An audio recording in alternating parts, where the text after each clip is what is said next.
Market में members क्या next week में पुल बैक आ सकता है? देखो, अगर मैं वन शॉट आंसर करूं तो नेक्स्ट वीक में फेड की पॉलिसी है। ठीक है, यूएस मार्केट में फेड की पॉलिसी है जिसकी वजह से वॉलेटिलिटी आ सकती है। तो ऐसा मत समझना कि market just one way fall करता हुआ दिखाई देगा, क्योंकि पुल बैक भी पॉसिबल है। ठीक है, क्योंकि फेड की पॉलिसी है। अब उसके अलावा क्या वार खत्म होने वाली है, पीएसयू बैंक्स में क्या इंफॉर्मेशन है, इन्फ्लेशन क्या बढ़ सकता है, इंडिगो, ये सब मैं यहाँ पे डिस्कस करने वाला हूँ। आज का वीडियो इंपॉर्टेंट होगा, हम लोग गोल्ड एंड सिल्वर भी डिस्कस करने वाले हैं। ओके, चलिए स्टार्ट करते हैं यहाँ पे आज का वीडियो। देखो, सबसे पहले मैं बताना चाहूंगा कि निफ्टी जो है, निफ्टी फ्यूचर्स अगर आप देखोगे, सॉरी, गिफ्ट निफ्टी, तो अभी के लिए मैं यहाँ पे रिस्टोर कर देता हूं। अभी के लिए निफ्टी फ्यूचर्स 23,200 पे है। मंडे को तो अभी के लिए थोड़ा बहुत गैप अप दिखाई दे रहे 50 पॉइंट्स का। ओके, लेकिन देखो, एक बात समझने की कोशिश करना, मार्केट वन वे फॉल कर रहा है। एक सपोर्ट पे बाउंस बैक कर सकते हो। जनरली सपोर्ट क्या होता है? राउंड लेवल के आसपास, यानी कि 24,000 या 23,900, माफ कीजिएगा, सॉरी, 22,900 या 23,000 का एक सपोर्ट मार्केट ले सकता है। ठीक है, एक पुल बैक टेम्पररी आ सकता है।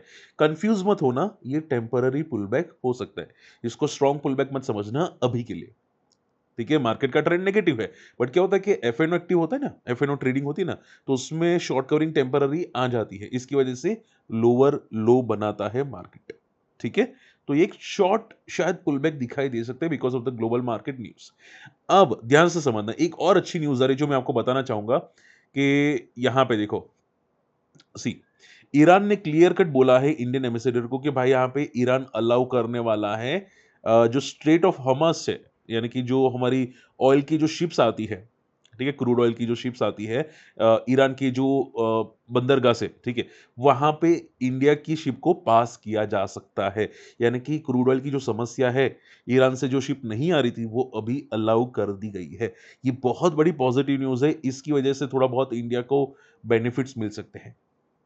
ठीक है, हालांकि अगर आप ध्यान से देखोगे तो यहाँ पे और भी कुछ नेगेटिव न्यूज आ रही है। और नेगेटिव न्यूज क्या है? Iran will use ballistic missile and different type of missile with a great destructive power. ठीक है, यानी कि ईरान बोल रहा है कि वो और तगड़ी खतरनाक मिसाइल लॉन्च करने वाला है यूएस पे।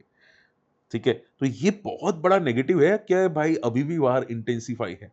हालांकि यूएस ने एक स्टेटमेंट दिया है, ट्रंप ने, कि ईरान टोटली डिफीट हो चुका है, ये वार ईरान खत्म करना चाहता है, बट हम लोग एक्सेप्ट नहीं करेंगे। यानी कि दोनों की तरफ से अलग अलग स्टेटमेंट्स आ रहे हैं, बट एक कॉमन चीज है, वो ये है कि वार अभी खत्म नहीं होने वाली। ऐसा क्लियर कट आ रहा है दोनों की तरफ से। ठीक है, ईरान की तरफ से और ट्रम्प की तरफ से। तो शॉर्ट रेंज सिंबल में प्रॉब्लम है दोनों की तरफ से, बट इंडिया को एक बेनिफिट मिल सकता है कि भाई इंडिया को बंदरगाह यूज किए करने पॉसिबल है, मतलब ये दिया जा सकता है यूज करने के लिए। तो ये थोड़ी बहुत पॉजिटिव न्यूज है। अब एक चीज और ध्यान में रखिएगा, फ्राइडे जो मार्केट फॉल हुआ था, उसमें सबसे वर्स्ट सेलिंग हुई थी अभी 3 महीने के अंदर अंदर एफआई की। एफआई ने आई थिंक 9 या 10 हजार करोड़ की सेलिंग की थी फ्राइडे को, अभी यस्टरडे। और अगर आप ध्यान से देखोगे तो अब तक पूरे करंट 2026 के अंदर 52,000 करोड़ की सेलिंग एफआई ने कर दी गई है। अब पूछो सर, ये एफआई का सेलिंग का हमको क्या फर्क पड़ेगा? पड़ेगा, सच्ची बोल रहा हूं, पड़ेगा।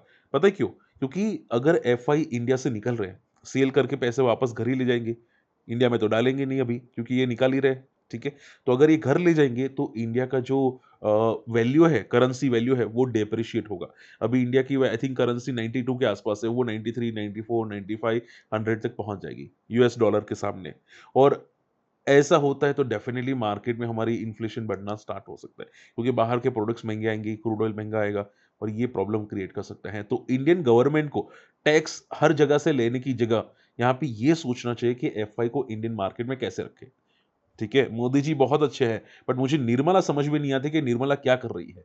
क्या फाइनेंस मिनिस्टर लेके बैठी है कि भाई उसको ये समझ में नहीं आता कि हर जगह से टैक्स नहीं लेना चाहिए, थोड़ा मार्केट को भी टाइम देना चाहिए। एसटीडी चार्ज फलाना ढिमका बढ़ा देना, फिर जीबी वन टैक्स लेने वाली है निर्मला जी। जिनको नहीं पता है, मैंने एक आर्टिकल डाला था टेलीग्राम के अंदर, इंस्टाग्राम के अंदर, कि निर्मला जी यहाँ पे सोच रही है कि इंडिया जो कंजप्शन है जीबी का, इंटरनेट जीबी का, ठीक है, वो 222 मिलियन का कंजप्शन है, जिसमें यहाँ पे अगर निर्मला 1 रुपए भी चार्ज करती है पर जीबी, तो भी बहुत अच्छा टैक्स कलेक्शन हो जाएगा। तो ऐसी ऐसी बातें चल रही है मार्केट के अंदर, और ये बिल आ सकते हैं सितंबर मंथ के अंदर।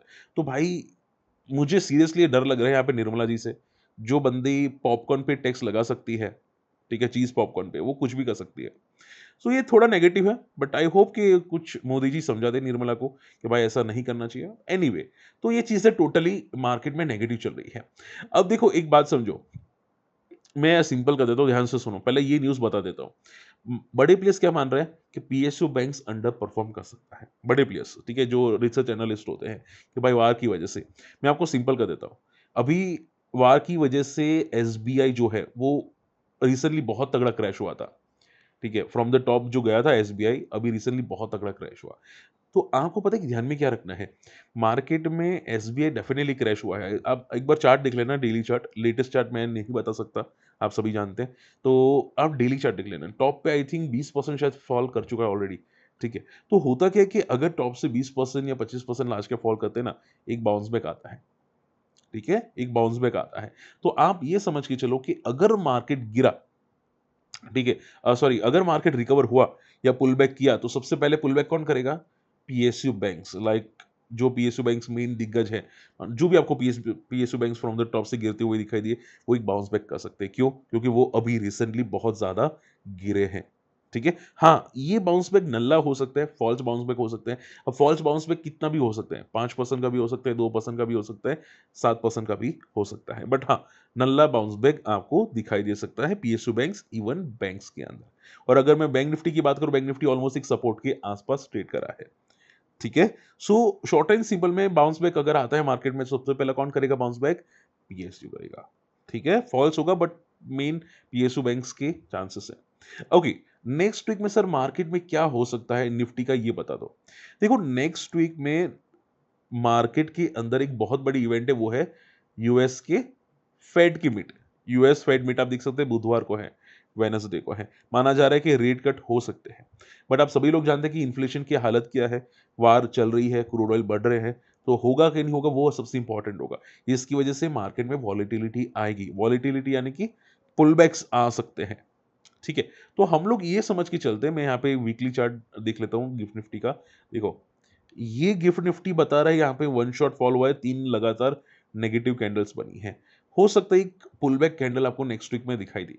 तो आपको ध्यान में क्या रखना है, मार्केट के अंदर नेक्स्ट वीक के अंदर एक पॉसिबल पुलबैक हो सकता है जो ज्यादा से ज्यादा 24,000, और अगर नीचे गया मार्केट, तो आप ये समझ के चलो अराउंड 22,600 के आसपास मार्केट जा सकता है।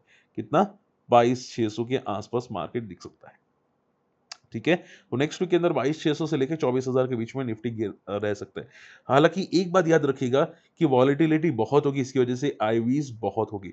तो जो लोग हेजिंग करते हैं वीकली चार्ट पे, ठीक है, बहुत सारे लोग करते हैं, मैंने भी आपको सिखाया था, वो थोड़ा रिस्की बन जाता है। क्यों? क्योंकि आईवीज बहुत ज्यादा है और बढ़ेंगी, और शायद और बढ़ेंगी। बातें समझ में आई? तो थोड़ा कॉशियस रहना नेक्स्ट वीक के अंदर। एंड क्रूड ऑयल भी डिस्कस कर लेते हैं। क्रूड ऑयल अगर देखोगे तो यहाँ पे बहुत अच्छी पुल बैक कैंडल बनी थी क्रूड ऑयल ने, एंड क्रूड ऑयल अभी भी चार्ट्स पे थोड़ा पॉजिटिव है। ठीक है, यहाँ पे देखोगे बहुत अच्छा पॉजिटिव सेंस बना है। तो नेक्स्ट वीक के अंदर क्रूड ऑयल का एक्सपेक्टेड मूव है यहाँ पे 110 से लेके $112 का अपसाइड पे, और नीचे अप्रोक्सीमेटली 90 से लेके $95 का यहाँ पे एक रेंज नेक्स्ट वीक के अंदर दिखाई दे सकती है क्रूड ऑयल की। ओके, एंड इसके अलावा में अगर यहाँ पे गोल्ड एंड सिल्वर की बात करें जो यहाँ पे, तो यहाँ पे एक बार देख लेते हैं गोल्ड सिल्वर यहाँ पे। ठीक है, ये सिल्वर का चार्ट है, सिल्वर का चार्ट थोड़ा नेगेटिव पैटर्न बना रहा है। देखो यहाँ पे ये एक फॉलिंग पैटर्न सिल्वर बना रहा है, विच इज वेरी वेरी, मतलब डरने वाली बात है, क्योंकि अगर सिल्वर फॉल हुआ ना तो काफी लोग शायद अटक भी जाएंगे टॉप पे। तो जो लोग सिल्वर पे ट्रेड करें कॉशियस रहना, क्योंकि टॉप से नेगेटिव पैटर्न बनाना स्टार्ट कर चुका है सिल्वर। नेक्स्ट वीक में चांसेस सपोर्ट है $70 का, और ऊपर एक तगड़ा रेजिस्टेंस है अराउंड $92 का। सो चांसेस बहुत कम है $92 पे जाए सिल्वर, फॉल के चांसेस ज्यादा दिखाई दे रहे सिल्वर के अंदर। ठीक है, इंडियन मार्केट आप हिसाब लगा सकते हैं, अगर इंडियन मार्केट में बात करें जाए तो आप हिसाब लगा सकते हैं। 280 या 290 के आसपास एक रेजिस्टेंस है, एंड 240 तक जा सकता है सिल्वर। गोल्ड की अगर बात करें जाए, गोल्ड देख लेते हैं। सी, गोल्ड में भी यहाँ पे एक रेजिस्टेंस बनना स्टार्ट हुआ है। देखो, ये एक फॉल पैटर्न बन रहा है, विच सेज कि यहाँ पे ब्रेक डाउन है। देखो, एक सेकेंड एक सेकेंड एक सेकेंड, ट्रेंड लाइन यहाँ पे, एक ट्रेंड लाइन मुझे ब्रेकडाउन होती हुई दिखाई दी है यहाँ पे गोल्ड के अंदर। ठीक है, तो चांसेस मुझे दिख रहे हैं कि गोल्ड शायद फॉल कर सकता है। तो आप ये समझ के चलो जैसे ही $5,000 का लेवल टूटता है, $4,800 पे गोल्ड आ सकता है। एंड ऊपर का एक रेजिस्टेंस यहाँ पे $5,300 का। तो वहाँ पे नेक्स्ट वीक में मार्केट घूमता हुआ आपको दिखाई दे सकता है गोल्ड, ठीक है? तो गोल्ड की रेंज मैंने आपको बता दी, सिल्वर की रेंज बता दी, निफ्टी की बता दी एंड क्रूड ऑयल की आपको रेंज मैंने बता दी, ठीक है? नेक्स्ट वीक में वॉलेटिलिटी बहुत दिखने वाली है क्योंकि बहुत सारी इवेंट्स हैं यहाँ पे जो इम्पैक्ट कर सकती है। चलिए, आई होप ये सभी चीज़ें आपको समझ में आ चुकी हैं। ओके देखो इसके अलावा एक और स्टेटमेंट आया है ईरान की तरफ से कि वार खत्म होना हमारे हाथ में है। हम लोग सिर्फ ये चाहते हैं कि यूएस ये वार जल्दी-जल्दी खत्म कर दे और जितना भी हमको डैमेज हुआ है ईरान में, ठीक है? उसका कंपनसेशन कर दें, उसका पूरा पेमेंट कर दे और फ्यूचर में ऐसी गलती ना करे ऐसा 100% की गारंटी चाहिए। किसको? ईरान को चाहिए कि यूएस ऐसा हमको वादा करे, तो हम लोग यहाँ से पीछे हट जाएँगे। अब ये तो पॉसिबल है नहीं, यानी कि वार अभी भी चलती हुई आपको दिखाई दे सकती है। और चलिए इंडिगो को मैं लास्ट चीज़ बता देता हूँ। इंडिगो ने यहाँ पे देखो फ्यूल चार्ज बढ़ा दिया है। जैसे कि अभी एविएशन में क्या है कि एविएशन की जो प्राइस है, एविएशन का फ्यूल होता है, उसकी प्राइस बढ़ा दी, तो इंडिगो ने भी यहाँ पे थोड़े बहुत चार्जेस डोमेस्टिक और इंटरनेशनल फ्लाइट के बढ़ा दिए हैं। इसकी वजह से आपको प्राइस बढ़ोतरी दिखाई दे सकती है बहुत सारी जगह पे, आप जो जहाँ पे भी ट्रैवलिंग करने वाले हैं। तो इंडिगो में नेक्स्ट वीक में थोड़ी बहुत पॉजिटिव मूव्स आपको दिख सकती है। ठीक है। हालाँकि एक बात याद रखिएगा नेक्स्ट वीक में कौन-कौन सी कंपनीज़ में पॉजिटिव मूव दिख सकती है या वॉलेटिलिटी दिख सकती है। एक तो इंडिगो हो गया और एक तो पीएसयू हो गया, पीएसयू बैंक्स। अब पीएसयू बैंक्स में आपको जो भी नाम दिखाई दे, वो आप देख सकते हैं। बट वापस बोलूँगा मैं कोई रिकमेंडेशन नहीं कर रहा हूँ, मैं आपको समझा रहा हूँ कि कहाँ-कहाँ पुल बैक आपको दिख सकते हैं। ठीक है?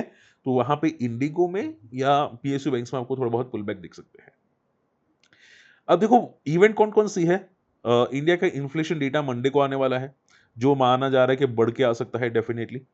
यूएस का मैन्युफैक्चरिंग का डेटा आने वाला है मंडे को एंड वेडनेसडे को है यूएस का फेड की पॉलिसी, ये सबसे इंपॉर्टेंट होगी एंड थर्सडे को है यूके की इंटरेस्ट रेट एंड यूएस के जॉबलेस क्लेम्स के डेटा। ये कुछ इंपॉर्टेंट है यानी कि नेक्स्ट वीक में तगड़ी वॉलेटिलिटी। तो ऐसा मत समझना कि सिर्फ मार्केट गिरेगा, मार्केट में पुलबैक नेक्स्ट वीक में चांसेस बहुत हाई है कि एक अच्छा खासा पुलबैक मार्केट कर सकता है। ठीक है, हालांकि वो टेम्पररी पुलबैक होगा बट आ सकता है। एंड सर आईपीओ क्या नेक्स्ट वीक में अप्लाई करना चाहिए? देखो मैं तो नहीं करने वाला क्योंकि ग्रे मार्केट बिल्कुल भी नहीं है, ऑलमोस्ट जीरो के आसपास है और मेरा रूल है, थंब रूल है कि जब तक जीएमपी यानी कि ग्रे मार्केट प्रीमियम 20% से ज्यादा ना हो मेन आईपीओ का, तब तक मैं अप्लाई नहीं करता। ठीक है, तो अगर आप देखोगे 2-3% का है और कंपनी में अभी के मार्केट में वीकनेस है तो वैल्यूएशंस हाई भी सस्टेन नहीं होगी। अगर कुछ हुआ तो मैं अलग से एक शॉर्ट वीडियो बना के आपको एक्सप्लेन कर दूंगा, बट अभी के लिए प्योरली रिस्की है। सो होप आज का वीडियो पसंद है, वीडियो शेयर करना, चैनल सब्सक्राइब कर लेना और देखो अगर आपको कुछ जानना है मार्केट के बारे में या कुछ आपको स्ट्रेटेजी चाहिए ऐसे फॉलोइंग मार्केट में, तो आप हमारी लिंक से अकाउंट ओपन कर सकते हैं। अकाउंट ओपनिंग की लिंक वीडियो के डिस्क्रिप्शन कमेंट्स में आपको मिल जाएगी, आप जाके चेकआउट कर सकते हैं और अकाउंट ओपन करने के बाद मुझे ईमेल कर सकते हैं। मैं आपको रिस्पॉन्स जरूर कर दूंगा। ठीक है, तो आपको काफी चीजें हमारे स्क्रीनर्स स्ट्रेटेजीज वो सब कुछ मिल जाएगी। मिलते अगली वीडियो में, बाय।